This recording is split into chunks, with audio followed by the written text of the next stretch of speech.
Today I'm exploring some of the darkest and most treacherous figures in the history of the Church. Figures whose lust knew no bounds, whose corruption was astounding, and one particular pope who could be the Antichrist. The last pope and the imminent doomsday. Armageddon is upon us. A prophecy from nearly 1,000 years ago is about to come true. Pope Francis will be the last pope of the Roman Catholic Church, and when he's gone, the apocalypse will start. Considering how old Pope Francis is now, 87 years old as of March 2024, the end of days could start by the end of this week. The prophecy I speak of comes from Saint Malachy, who was born in Ireland in 1094 AD. As a young man, he became a Catholic priest. Later, he was upgraded to the Archbishop of Armagh. He performed a few miracles, becoming the first Irish man canonized as a saint by the Church. What he's known for today are his prophecies. A decade before Malachy's death in the year 1139 AD, he sat down and began writing about his visions of the future. He was obsessed with the future line of popes, so he started making a list. The list began with the pope who ruled during his age, Pope Celestine III. Malachy said that there would be another 112 popes and the last would be named Peter the Roman. When the next 112 popes were all gone, Judgment Day would be at hand. The prophecies were extremely detailed. He wrote vague yet surprisingly accurate descriptions of each pope.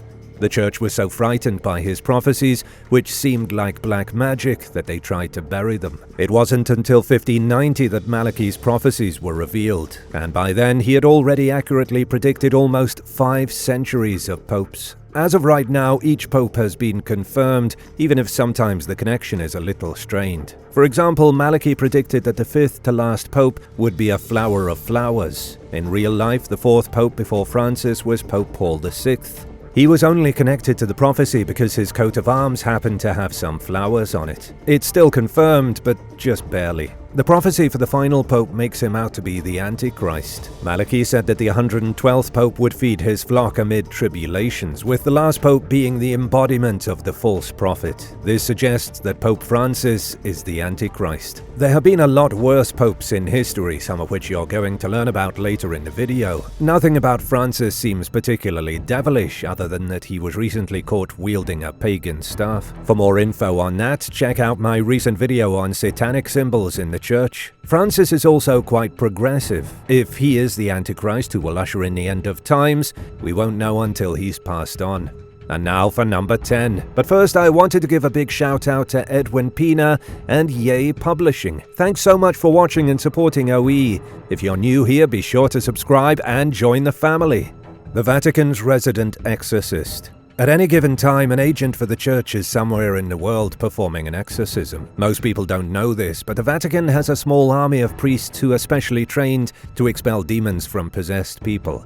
The chief of these exorcists was Father Gabriele Amorth, who sadly passed away in 2016. This is his bizarre story. During his time as the chief exorcist of the Vatican, Gabriele performed over 100,000 exorcisms. Gabriele was born in Modena, Italy in 1925. He was part of the Italian resistance during World War II, and when the dust settled, he earned himself a law degree and worked as a journalist. He was 26 years old when he became a priest in 1951. Imagine doing all that at such a young age. This guy fought a war, earned a law degree, dabbled in journalism, and then became a priest before he turned 30. What an incredible life. In 1986, Gabriele became the assistant to Cardinal Ugo Paletti, the chief exorcist before him. Then, when Paletti died, Gabriele took the reins as the big bad demon vanquisher. You might be wondering how long the Church has employed a chief exorcist. It began with Jesus Christ casting out evil spirits in the New Testament. Then, in the early days of the Church, exorcisms were meant as evidence of Christ's authority over the devil. Whenever somebody was believed to be infected by an evil spirit or malevolent entity, they needed an exorcism. Unfortunately for those people, sometimes all it took was being sick for your neighbors to think you were possessed by a demon.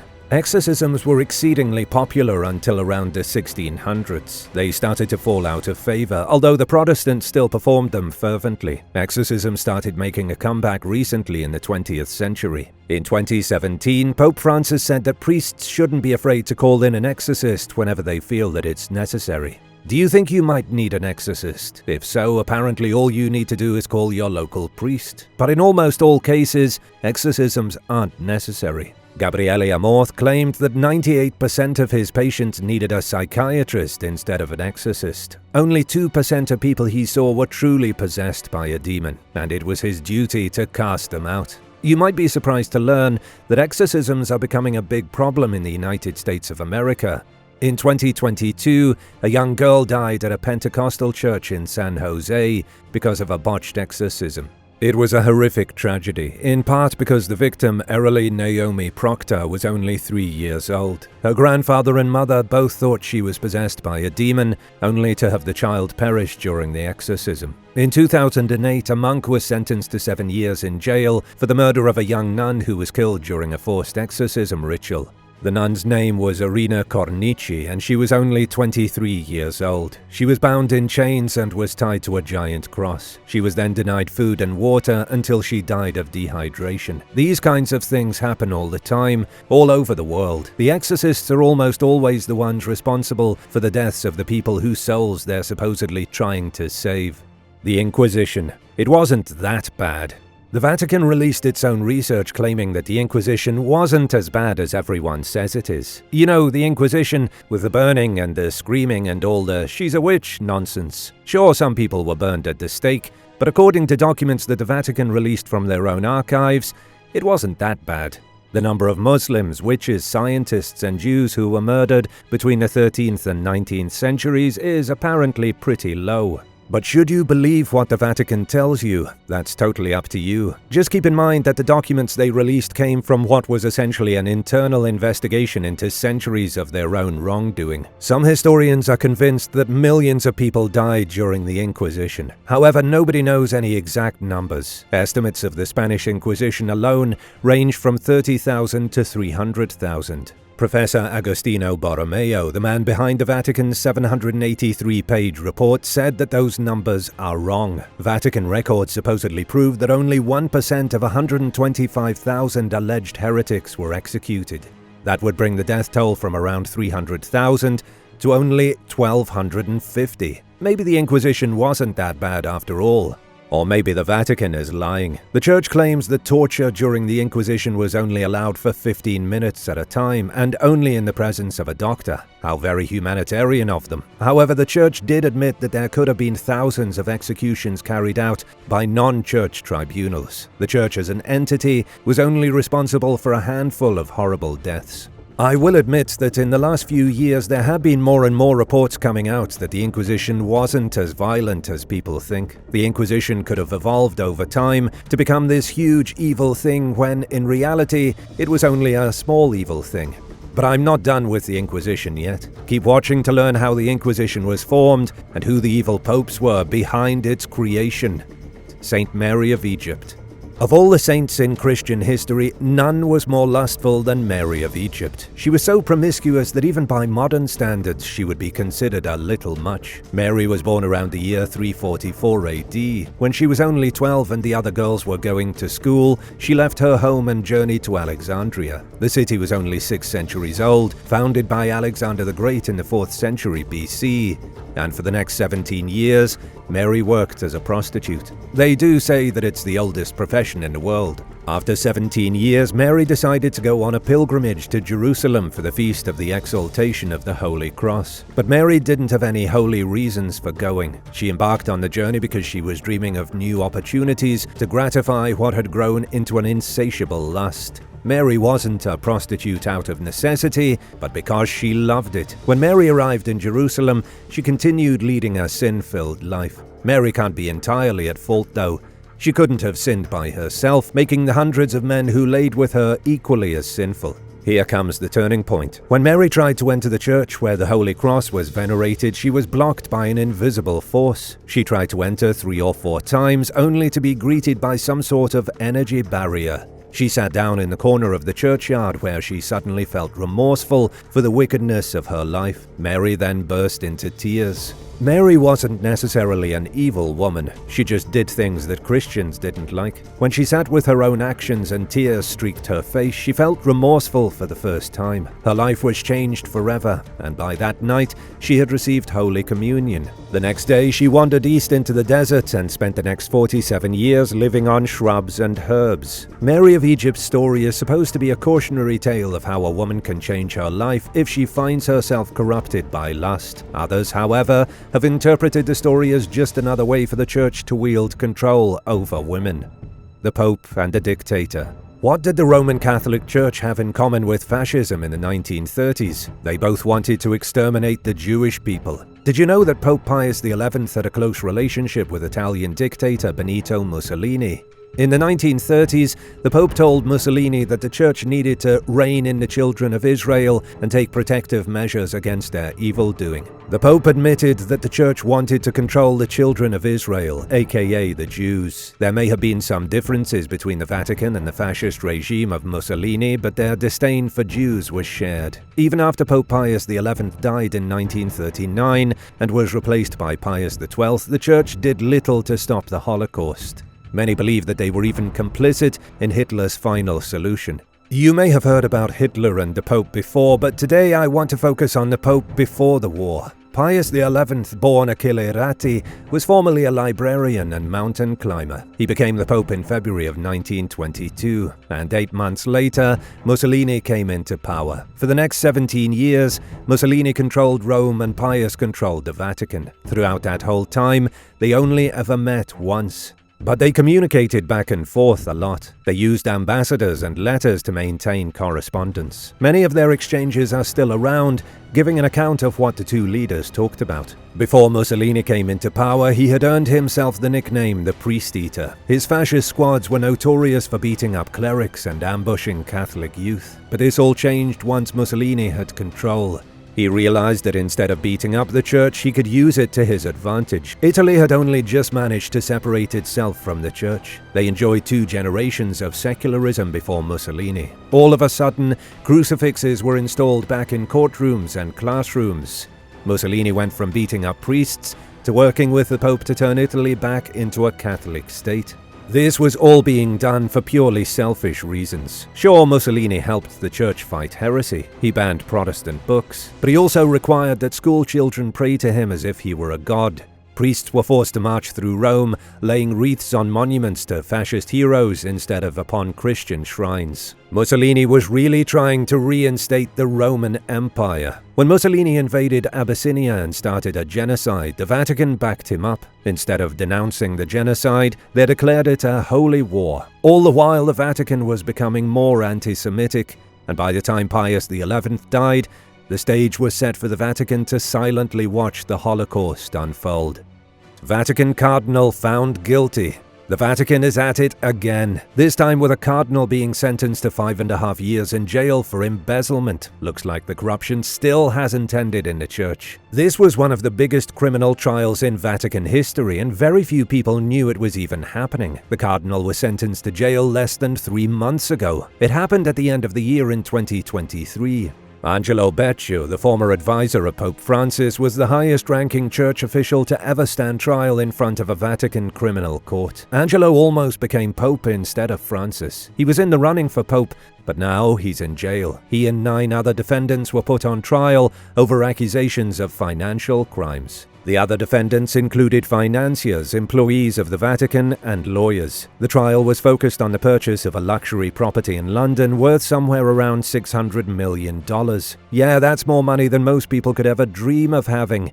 It was an investment, with the Vatican footing the bill to turn what used to be a warehouse into luxury apartments. But in reality, it was an embezzlement job. Angelo was siphoning money from the project into his own pocket. This isn't an accusation, it was just proved in court. Angelo was found guilty of embezzlement and was convicted of the crime. It turns out that the holy man has a long history of corruption. The former Vatican diplomat was once in the number 2 spot in the Secretariat of State. He worked closely with the Pope's department from 2011 to 2018.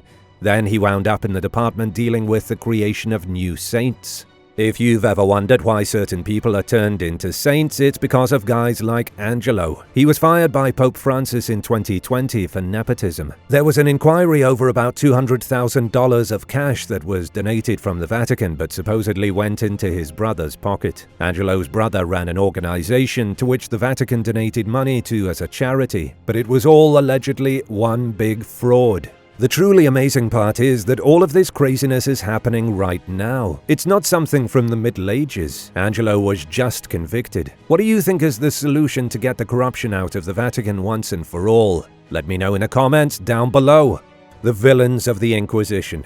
Back to the horrors of the Inquisition. It's time for me to introduce you to some of the villains who helped make the Inquisition happen. It all started in 1184 AD with Pope Lucius III. He sent a crew of bishops like hitmen for the mafia into the south of France. The bishops were there to track down and eradicate a group of heretics known as the Cathars. The Cathars were Christians first and foremost. They believed in God and Satan. However, they didn't believe in what the Roman Catholics believed in. The Cathars were some of the last surviving Gnostics. They believed that inside every human body was a soul, but not a human soul. Each human possessed the sexless spirit of an angel. And don't worry, it gets even weirder. They believed that the world, the whole globe and everything in it was created by an evil entity as a prison. Therefore the world was bad, and the only way to release the angelic soul inside them was to die. They could then achieve reincarnation and salvation in God's realm. There was way more to it than that, but the Cathar belief system will have to be a topic for another day. The point is that the Cathars were brutally slaughtered by the Vatican's hit squad. Then in 1231 AD, Pope Gregory summoned another hit squad to travel to Germany and northern Italy, where they were to track down and burn alive the Waldensians. This sort of thing kept going on, supported by evil pope after evil pope. But the evilest of them all wasn't a pope. He was clergyman Tomás de Torquemada, leader of the notorious Spanish Inquisition. 1480 was when the real Inquisition started. Just like in the lead-up to World War II, the Jews of Spain were forced into ghettos. They were segregated from Christians and were forced to either leave the country or be burned alive. Torquemada was the Inquisitor General. He had such a bloodlust for burning heretics that he orchestrated his own downfall. He turned his attention away from the peasantry and began investigating members of the church. Torquemada believed that the church was corrupt and needed to be cleansed by fire. Once the church realized that they were about to become the subject of their very own Inquisition, Torquemada was removed from power by Pope Alexander VI. But he was replaced with a man who was arguably even worse. Though I guess it depends. Which do you think is worse? A religious zealot who will burn down his own order, or a corrupt clergyman who worships money over God? The latter was Diego de Deza, the new Inquisitor General. He escalated the hunt for heresy, but not because he wanted to root out evil. He rounded up scores of people who were believed to be heretics, including members of local government and nobility. Anyone who had sufficient money was able to bribe their way out of death. The more heretics Diego could find, the more bribery money he made. In 1504, Cardinal Gonzalo Jiménez de Cisneros replaced Diego. One of his first courses of action was to spread the Inquisition into North Africa and persecute the Muslims there. With a small army of Roman Catholics, Jiménez started taking over entire cities. He was then dismissed from his position in 1517 because he was too brutal, even for the church. This went on for decades and centuries, with 100 other names I could tell you and 24 other horror stories that would make you never trust the church again. The Inquisition didn't end until Napoleon Bonaparte conquered Spain in 1808. Most people don't realize that the French emperor was responsible for ending one of the worst atrocities in religious history. But get this, after Napoleon was defeated in 1814, King Ferdinand VII of Spain immediately tried to reinstate the Inquisition. Spain was desperate to keep burning heretics. Ferdinand would have kept on burning people if it wasn't for the French government. The very last person executed as part of the Inquisition was a Spanish school teacher named Cayetano Ripoll in 1826. By the way, the specific branch of the church behind the Inquisition is still around. They were originally called the Supreme Sacred Congregation of the Roman and Universal Inquisition. They've changed their name but haven't gone extinct. They're now called the Congregation for the Doctrine of the Faith. How the church ruined Mary Magdalene's reputation. By the time I'm finished telling you the story of how the church ruined Mary Magdalene's reputation, you're going to be horrified. I will start with Mary herself, or Mary of Magdala as she was originally known. She was one of the first followers of Jesus Christ. The Bible says that she traveled with him, witnessed the crucifixion, and was among the first to learn of the resurrection. Robert Cargill from the University of Iowa said that Mary was extremely important. Robert said that there were thousands of followers of Jesus before he died. but Mary was important enough to be listed by name throughout the Bible. If Mary was so important, why is she often mislabeled these days as a prostitute? Rather than Mary being a respected member of Jesus' inner circle, the church denounced her as a streetwalker. Let's take a look at the official source. The Bible itself paints Mary as one of the most important disciples. In the Gospel of John, Jesus appears to Mary Magdalene alone and no one else after the resurrection. He could have appeared to anyone, but he chose Mary. Early leaders in the church got to work slandering Mary immediately.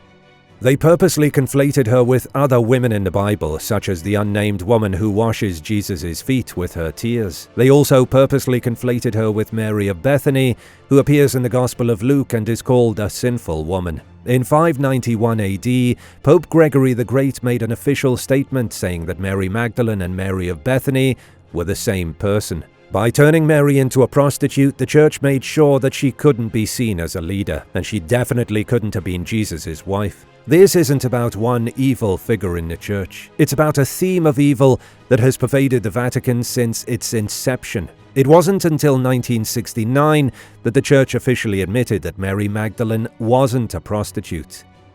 The Gospel of Mary, a text written around the same time as the Gospels, was found in Egypt in 1945. The Gospel places Mary Magdalene above all other disciples and suggests that she was Jesus' wife. The horrible murder of Thomas Beckett. King Henry II and Thomas Beckett were best friends. In their youth, they hunted and played chess together. When Henry became king at the age of 21, Thomas became his chancellor. They worked alongside each other to bring law and order to England in the 12th century AD. It was during this time that the English began trying to separate themselves from the rule of the church. They wanted a law that affected all free men. However, the church was off limits. The church had its own courts and its own laws. Priests were able to commit murder, be tried in the bishop's court, and receive nothing but a slap on the wrist. Corruption was rampant. Although the church technically swore loyalty to the king, the bishops and abbots had a ton of power. They had been collecting wealth for centuries and weren't afraid to exploit where they needed to exploit. In May of 1161 AD, the Archbishop of Canterbury died. Henry knew that this was his chance to bring the church to its knees. He promoted his best pal Thomas to the post of Archbishop. Up until this point, Henry and Thomas had been on the same page. Thomas was even somewhat of a hooligan, a man who didn't care much for piety. But once he put on the Archbishop's robes, something changed. He had a religious epiphany and started wearing a sackcloth shirt.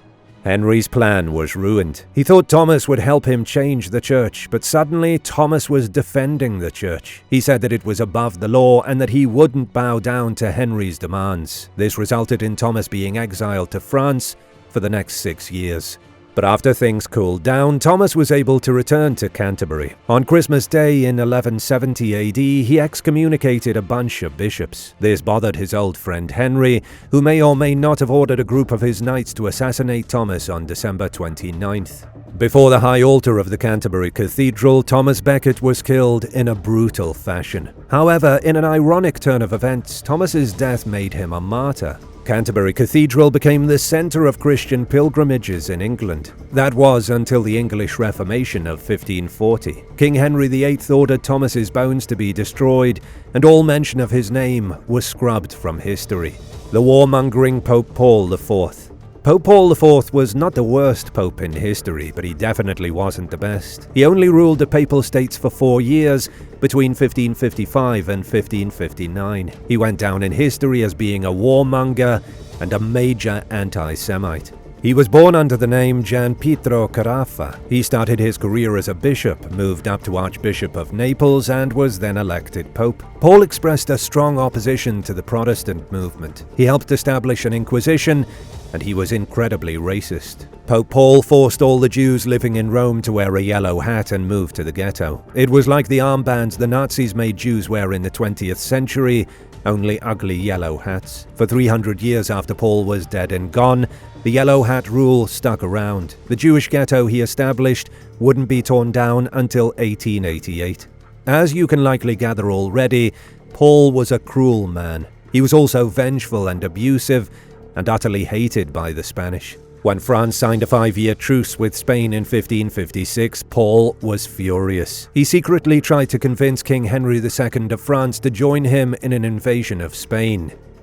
This was a poor move on the Pope's part because King Philip II found out about it. Philip preemptively invaded the Papal States with 12,000 men, swiftly defeating the armies of the Pope. Paul was then forced to declare neutrality, otherwise Rome was going to be sacked. For the remainder of his time on the papal throne, Paul was genuinely unpleasant.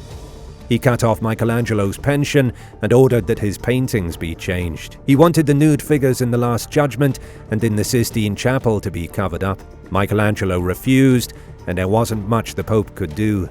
There was one more terrible atrocity that Paul committed. Initiating 300 years of suffering for the Jewish people was pretty bad, but he also decimated the Marrano people. As part of the Spanish Inquisition, Jews had been forced to convert to Christianity. What this did was drive a lot of Spanish and Portuguese Jews into Rome. Even the ones who converted to Christianity kept practicing Judaism in secret. These converts were known as Marrano. In Rome, the Marrano had been given protection under 3 surprisingly good popes. Clement VII, Paul III, and Julius III had given them a guarantee that they would not be bullied by the Vatican. However, Paul revoked those promises. He went as far as to have 100 of them arrested in the spring of 1556, burning 25 of them at the stake. Paul's papacy is remembered as a time of hate and corruption. The truth about black cats. Have you ever wondered why crossing paths with a black cat is supposed to be bad luck? It should come as no surprise that the stigma surrounding black cats is thanks to an evil figure from church history. Yet again, I must introduce you to a terrible pope. A pope who I believe may have been the absolute worst. Long ago in ancient Egypt, cats were divine symbols. The Egyptians even had Bastet, their very own cat goddess. Cats had the run of the place for thousands of years, and it was a grave sin to harm one of these respected animals. In Greek mythology, Hecate had a cat as a pet and a familiar. Hecate was the goddess of magic, witchcraft, and the moon. This is why black cats are still so closely associated with witches. All across the ancient world, human beings loved cats. And why wouldn't they? Cats are cute, cuddly, and vicious little monsters. What isn't there to love? Things started to change for the worse thanks to the church. Nobody is entirely sure when public opinion flipped, but it must have started near the beginning of the 13th century. The idea grew in popularity that cats were evil. Then the Pope confirmed it. On June 13, 1233 AD, Pope Gregory IX issued an official church document. It was called Vox in Rama. The Pope declared that black cats were incarnations of Satan. Layla Morgan Wilde, an expert in all things cat history, said the decree marked the beginning of the Inquisition, and it was this declaration that would lead to church-sanctioned witch hunts. Oddly enough, it had nothing to do with witches at first. The decree was part of the Pope's plan to squash the cult of Luciferians that had appeared in Germany. However, the cat was out of the bag. Suddenly, Christians across Europe viewed cats with suspicion and fear. Black cats were declared public enemy number 1, and public enemy number 2 was the independent woman. Throughout the first few centuries of the Christian Church, Europeans coexisted with women they viewed as witches. Witches were harmless. They were often medical practitioners who lived alone and honored the natural world. But by the 13th century, things were changing rapidly. The church had a crazy amount of power and saw witches as their direct competition. Because witches were already associated with cats thanks to the ancient myths, it was natural for the church to extinguish them both at the same time. It was open season on both witches and cats, especially black cats. I won't give you the explicit details of what people did to the cats, but trust me when I say it was inhuman. Cats were seen as such an evil force that they were usually killed on sight. Medieval people believed that witches were able to transform into cats. Therefore, any cat could be a witch in disguise. What do you think happens when an entire continent dedicates itself to killing an animal? The animal gets brought to the brink of extinction. Within a few years, the cat population dropped dramatically, and that's when the plague showed up. Modern historians suspect that it was the sudden disappearance of cats that led to an explosion in the rat population. Cats had been keeping the rodents in line. Without feline guardians, rats ran rampant. The bubonic plague showed up, hitched a ride on the back of 1 billion rats, and was quickly spread across Europe.